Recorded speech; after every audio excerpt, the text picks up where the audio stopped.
Hello, welcome into the official for another great week. We got a show that we are following up with a little bit of our mailbag last week. But this week, what we're going to do is tell you three buyer bewares from the 2024 class, three penny stocks, so players you should be investing in now in any way possible, whether it's trading for draft picks or if you have areas where you can actually somehow pick these guys up that we think will rise over the course of the recruiting cycle into next season's drafts. And then three must haves, guys, we are going to try to leave every single draft with in the 2024 freshman class. We'll also, of course, go over all the commitments. That is this week on The Official. Thanks for joining us.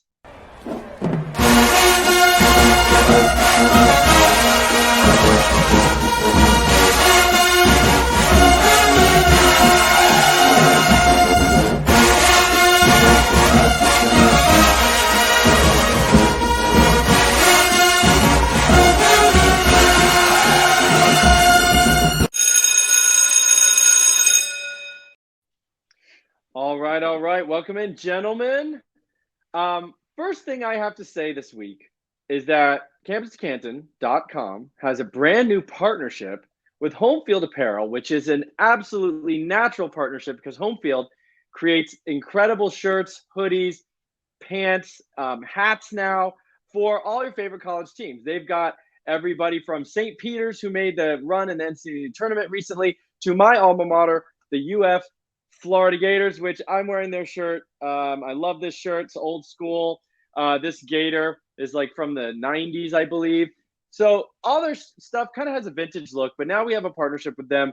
And you can enter the code Campus2Canton, that's CAMPUS number 2 CANTON, as a promo code to get 15% off any purchase at Home Field Apparel.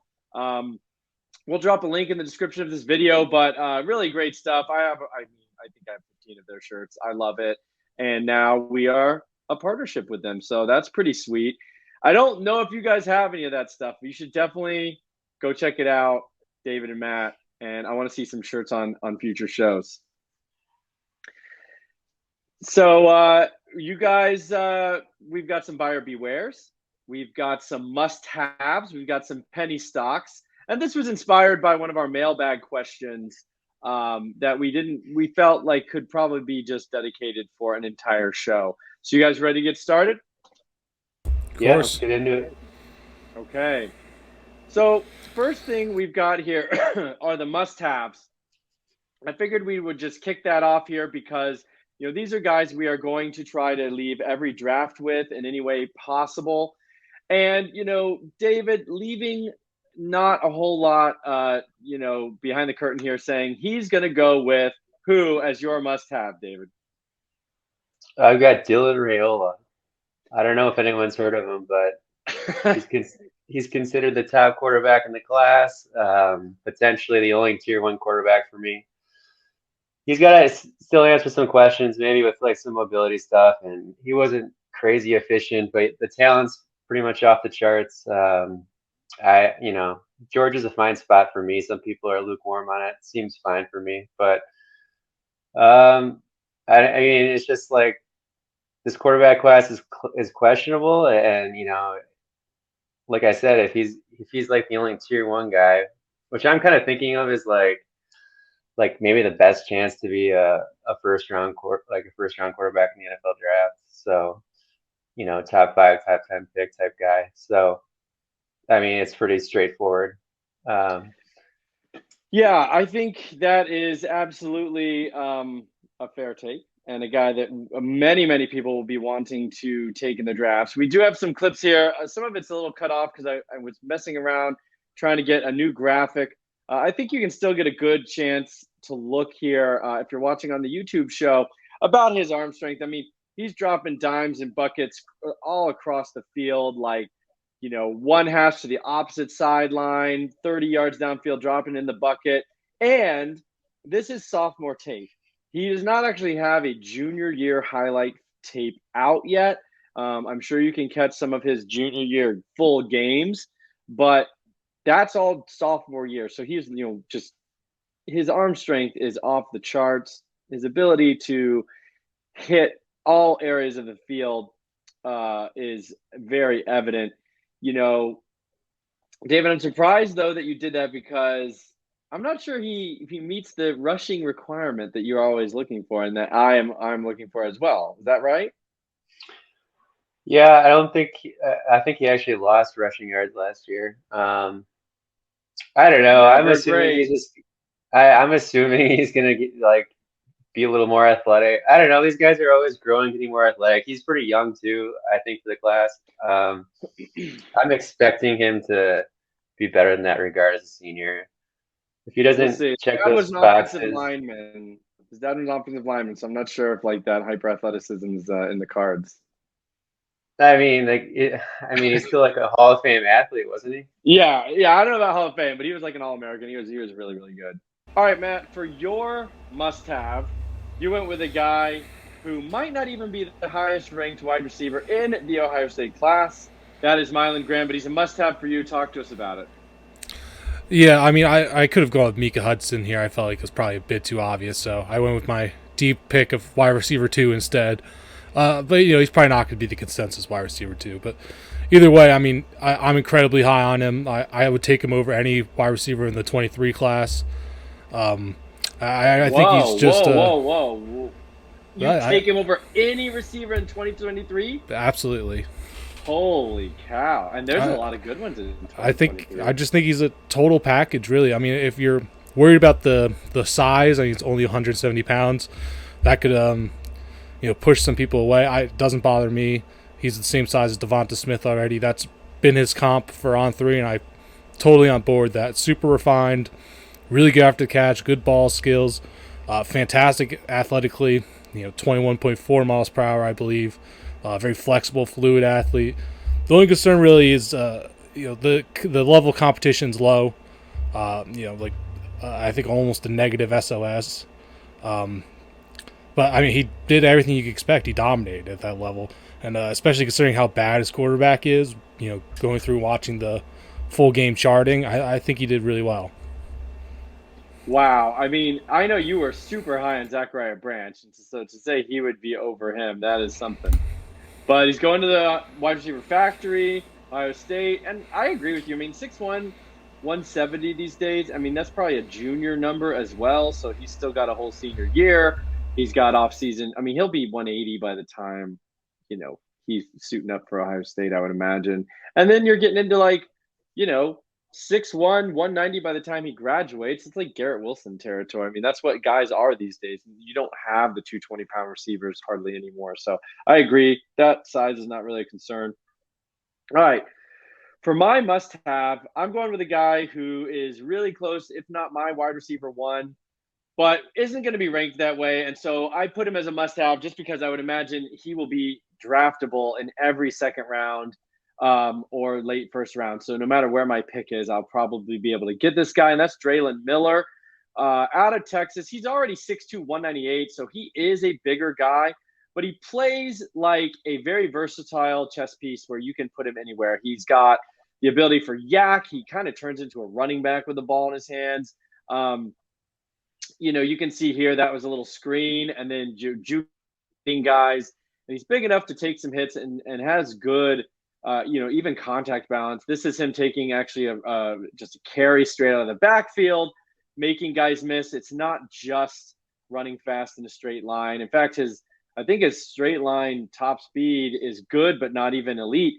He's just an excellent mover and has some nice size and strength to be yak. The fastest guys are not always the yards after catch guys. I think we know that by now.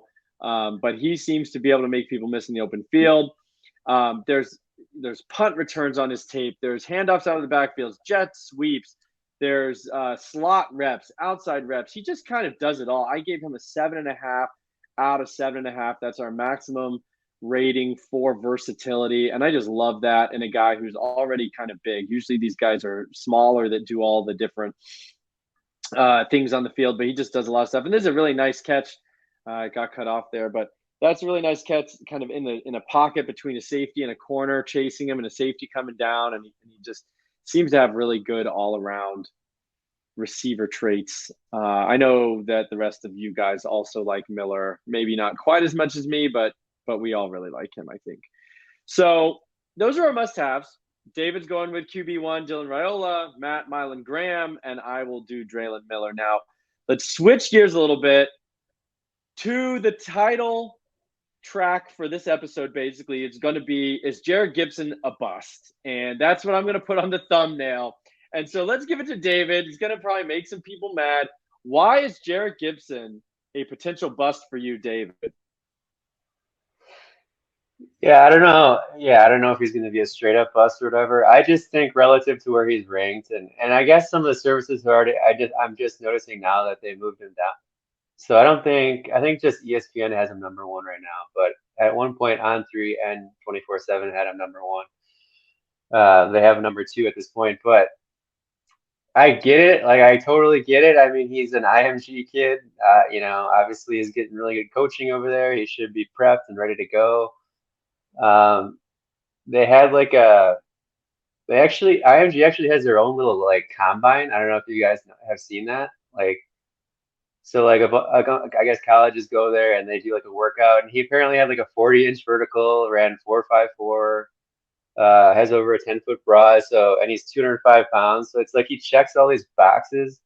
He's ranked real high, and it's just like when I watch his tape, I don't know. He doesn't. He's got good contact balance. You can see there. Like he's definitely a big dude, big strong dude, pretty good lower half. Like he has the physique, but something about his tape, like there's not much catching up, that I've seen. I don't think he moves that well. Like I think he's kind of clunky in general. Like his change of direction isn't that great. But obviously, a guy with like a 40-inch vertical, he does have burst. I just think I'm not going to call him a straight up bust, but I just think temper your expectations basically, and that's kind of what this segment is to me. Buyer beware. Like I don't know if he's going to be like a day 2 pick or whatever like that. I don't know. I mean, that if he's ranked that high and he's not a day 2 pick, I mean, I think that's fair to call him a bust. I mean, not even day 2.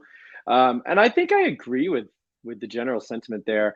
Additionally, he's like from Florida, from Gainesville. I think I know he originally committed to Mullen and the Gators, and then moved to Georgia, then came back to IMG. Now he's undecided. He's looking at Texas. He's looking at, I think Florida might get an official again still. So kind of a roundabout high school career for him as well. But like athletically, I think I agree.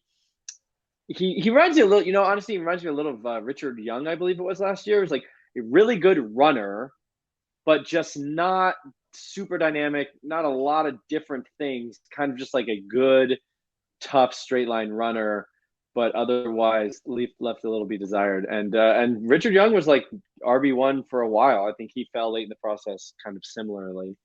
All right, Matt. Ryan Wingo, athletic freak. I think he's a top 5, top 6 athlete. Does a lot of good testing, but why is he buyer beware for you?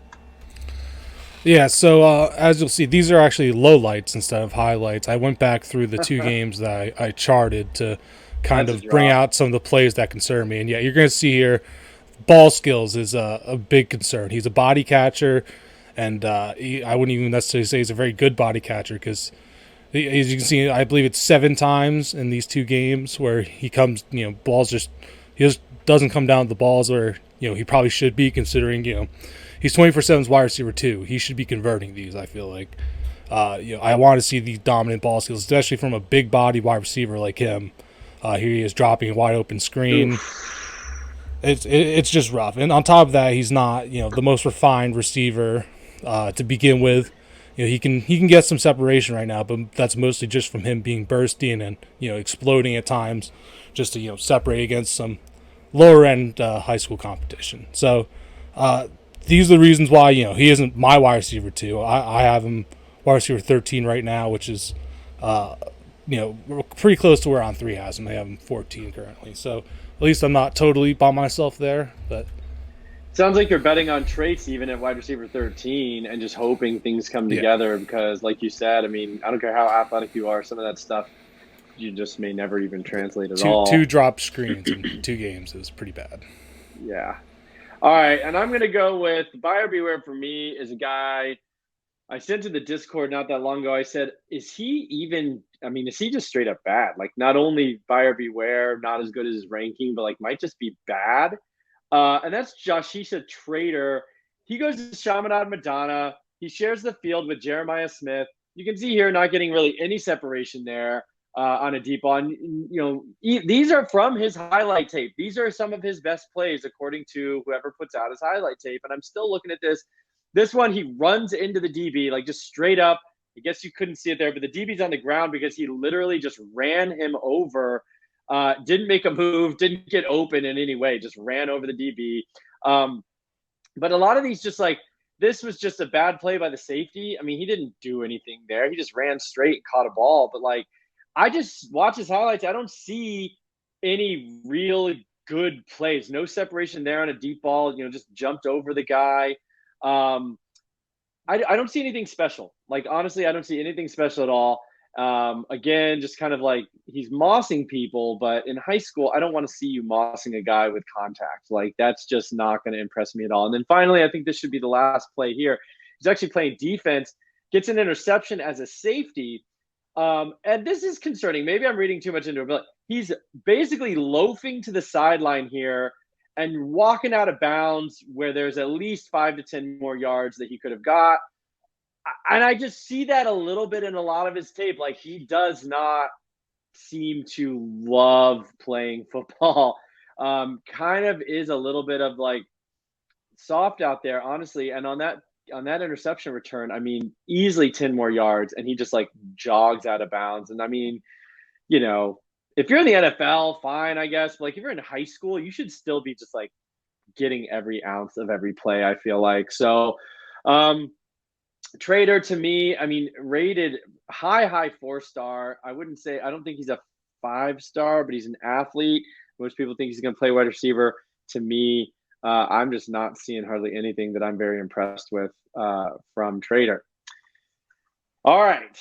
Now we got the fun ones. Wanted to get the stat. Those are kind of like, I don't love talking bad about players. I don't love talking about guys I don't like, but that is part of the game that we play here. We gotta, sound the alarm on some of these guys. But the fun stuff is the penny stocks. So these are really low-rated guys here.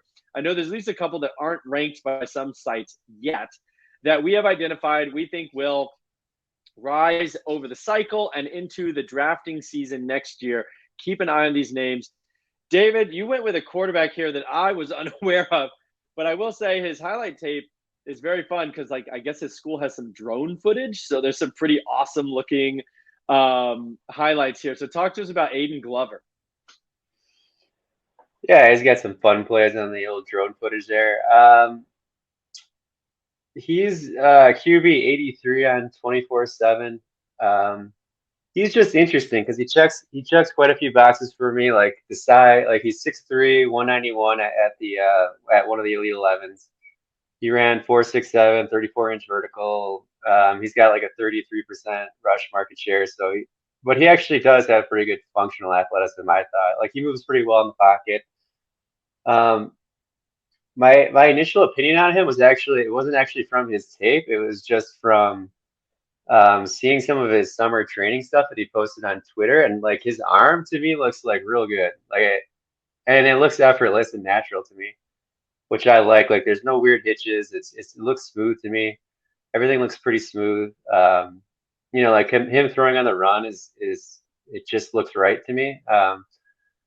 But he also has like Ivy League offers. Like, he's got Yale on there. He's got a couple. Dartmouth is on there. But then he's got like the Stanfords and Northwesterns. So presumably a smart guy. Smart, athletic, good size, good arm. Hasn't played a lot of football, so I think he only has 150 attempts so far in high school. So like, that could be, there's not a ton of tape on him. He's not playing great competition, so we're kind of buying. I guess that's the point. We're buying low on him. I'm expecting. Though. Yeah, that's a wild throw. Yeah, I'm expecting him to rise. How much is he going to rise? I don't know. And if he goes to like Northwestern or something, it's like we don't care. But maybe he has a big senior year and he gets bigger offers, maybe some SEC offers. We'll see. And then he becomes more relevant. So he's Yeah, interesting. I mean, yeah, I would say I wouldn't care for fantasy if he went to Northwestern, for the CFF side of your C2C leagues. But like, if you really like a guy and he winds up in the Big Ten, and then you have the transfer portal. So like, I wouldn't give up on a guy. Yeah, but for CFF, that would not be exciting in the first year or two. But you know what he reminds me of watching him today after you put his name up and then even watching again here? A guy who I liked towards the end of the cycle, Miles Jackson, I believe, who ended up at Yeah. Stanford. He's kind of got that like Yeah. just running like a madman all over the field, making crazy plays, and it just works. And he's got that dual threat. I'm kind of interested. That's cool. Maybe he ends up at Stanford with Jackson or Northwestern. I mean, Northwestern. Hey, Trevor Simeon had a long NFL career. Okay, so let's just not write him off. All right, so Matt, Kyan Barry Johnson. Tell me about this guy. Another Big Ten, I think, crystal ball or commitment to Wisconsin. Am I right? Yeah, commit to Wisconsin. We're going to start off here with 3 straight one-handed catches from camps the past offseason. Really, really good ball skills. He is on threes wide receiver 142, 24/7's 134, Rivals 82, ESPN 105. So incredibly underrated at the moment. And I'm a little bit confused why. I mean, he's blown up this offseason with those one-handed grabs. You turn on the tape, very good mover, moves great laterally. He really savvy route runner. He gets open pretty easily. He won the Rivals Cincinnati MVP during their 1v1 camp. Rivals own Clint Cosgrove quoted and said, "He probably has the best ball skills I've ever seen at the high school level. That's not an exaggeration. That's what makes him special," end quote. Which I wouldn't go as far as to say that, but I mean, his ball skills are pretty crazy for someone who's listed at 5'10", 162. I think it's pretty insane. And just the package over, I mean, great after the catch, great ball skills. He's going to be able to get open, going to an offense that should be very pass heavy going forward with not a ton of young depth there. I think this is a C2C steal at the end of drafts. No notes, A+. I mean, I don't have a whole lot to say, Matt. I think that's a hell of a find, and he's probably going to play slot. And we know in the Longo offense, who's now at Wisconsin, that is a CFF gold mine. I mean, that's what Josh Downs was doing at UNC. So there is some absolute major upside there. Great call, and yes, free at this point, at least. If there was a draft going on right now, he would be free. All right, I'm going to go to my penny stock. That's Matthew Fuller. He's a running back, 6 foot 210. So we already really like that size. And he's been clocked at 21.9 miles per hour at 210 pounds. You just do not see a 210-pound guy very much. Like in that clip right there, just absolutely pulling away from safeties and corners. I mean, it's not only that he gets wide open, but he's beating them to the angle. And then also, I think you'll see at the end here, I guess I didn't cut it off. Well, I'm sorry, guys. But he's basically the only guy in the entire frame. And that happens quite a bit in his highlight tapes. So you love a guy who's 210 and just absolutely blazing speed and straight line. I will admit he does have, a lot of these are breakaway kind of one cut, get to the outside. He does kind of get to the outside a lot, which is to say, I'm not sure I love the vision inside in the hole and everything like that, but you see he took a hit right after the handoff there, spins around, still gets in the end zone. There's a couple of good instances here of some vision and some cuts back inside. But for the most part right now, with him, he's only ranked on 24/7 as the, I think, RB 47. He's not even ranked or has a profile really on like Rivals, On3, or ESPN. So he is very far down. This is another nice one, little cut up in the middle. But at this point, you're just betting on size and speed right now, which is actually a very simple but also very effective way to mine for gems. And this is him taking an angle to the outside and just beating a safety, can't catch up to him. He does have, another reason he's a penny stock. He has like a South Carolina offer just came in. He's crystal balled to South Carolina right now. He's out of Georgia. So, there could be some more SEC schools that sniff around here as the cycle goes on, but like even if he goes to South Carolina, I mean, that's huge. Like you can easily be a high NFL draft pick out of the SEC. So he winds up in an SEC school. His stock is absolutely going to rise. There's no question about it. And so I think he's a great guy to have in your back pocket right now. All right, moving on. Commitments. We've got some pretty big time commitments this week. One guy who we've been speculating on for quite a little while. I'll let David weigh in because he was on him for a little bit and kind of hypothesized this might happen. Jaden Riddell off the decommit for what was it? It's Landon. Is it Landon Thomas who decommitted? And now we've got Riddell committing to Georgia. Tight end you like this fit, obviously. Yeah. If you're a tight end, like Georgia's a good spot. That's my analysis. No, yeah, I don't know. We could only feel bad for them for so long, losing Landon Thomas, and all of a sudden they land like the only tight end ranked higher. It must be nice. I think he's 97th percentile athlete in Matt's database right now, something like that. Kid's got serious juice, serious ball skills. He's really good. And I think the seal of the deal was he apparently has excellent basketball highlights as well. You were saying so. Yeah, he's got some hops. We're gonna love Jaden Riddell the whole cycle, and now he's going to Georgia. Just freaking write him in TE1. Don't even ask any questions. All right, Isaac Wilson going to Utah. I actually don't have a personal take on him. I know Matt Bruning, one of our founders at C2C, has been looking at his tape, said he basically feels like he's watching Zach Wilson all over again. Matt, do you kind of agree with that? Yeah, I don't even think he's really the arm talent that Zach was. I think that's probably Zach's biggest selling point. I don't think Isaac has bad arm, but it's just not quite up to that level. And yeah, I'm not very high. I'll just say that. Yeah, and he's committed to Utah, so kind of an upgrade, I would say, over BYU. No disrespect to the Cougars, but Utah is in the Pac-12. They could be competing potentially for a playoff spot. New Year's Six Bowl and things more often than BYU. So taking that Wilson name and upgrading it to Utah here. Peyton Lewis committing to Tennessee. He's very, very fast. I think that's kind of it. I did not rate him very high. I actually have a grade on him. It is not very flattering. I just saw a fast, straight line guy, not much else, which is not really going to do it for me at the running back. Well, honestly, at running back or receiver, straight line guys to me don't always do it. So feel free to weigh in, Matt or David, if you like Peyton Lewis, or do you agree with me? I definitely like him a good bit more than that. I wouldn't consider him just a straight line guy. I definitely think, especially in the back end of his highlights, he has a lot more impressive plays that I missed on the first glance. So on my second pass through looking at him, he graded a good bit higher for me. But it's still a weak running back class, and he's not even in my top 5. So that being said, I don't love him that much. Okay, that's fair. I'll have to take another look. And then Raji Dennis, Ole Miss commitment here.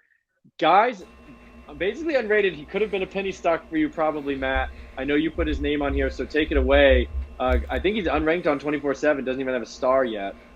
Yeah, he was a track phenom this track season. I think 10-300 meter, which is pretty crazy. I think he's like 6 foot 170 around there. I didn't write it down, but in that range. He goes to Edna Carr out of Louisiana, one of the biggest high schools there, and he has apparently looked really good in their spring ball. So he could be a late riser after not really doing anything crazy his junior year, but finally popping off here as a senior. So definitely someone to keep an eye on.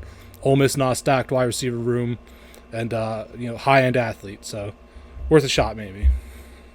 Yeah, I think all those pieces look good. All right, everybody, that has been the official. I didn't really mention the website. If you watch this show at all, campustakanda.com. Go there. We've got everything you need from the college side of fantasy football all the way into the NFL side. And the reason we've named it that is the style of league where you actually have a full college fantasy roster and they graduate onto your NFL Dynasty roster. So we've got content every step of the way, from freshmen coming in, like we're talking about right now, all the way to your NFL Dynasty needs. Membership start as low as $2.99 a month and go up from there depending on what tools, what extra features you would like. But tools, rankings, articles, one-on-ones with a founder to talk about your team, You name it. We've got all sorts of goodies there. And then also, do not forget, homefield.com. I believe it's Homefield. It might be Homefield Apparel. I guess I should have looked that up. But just Google Homefield Apparel. You will find it.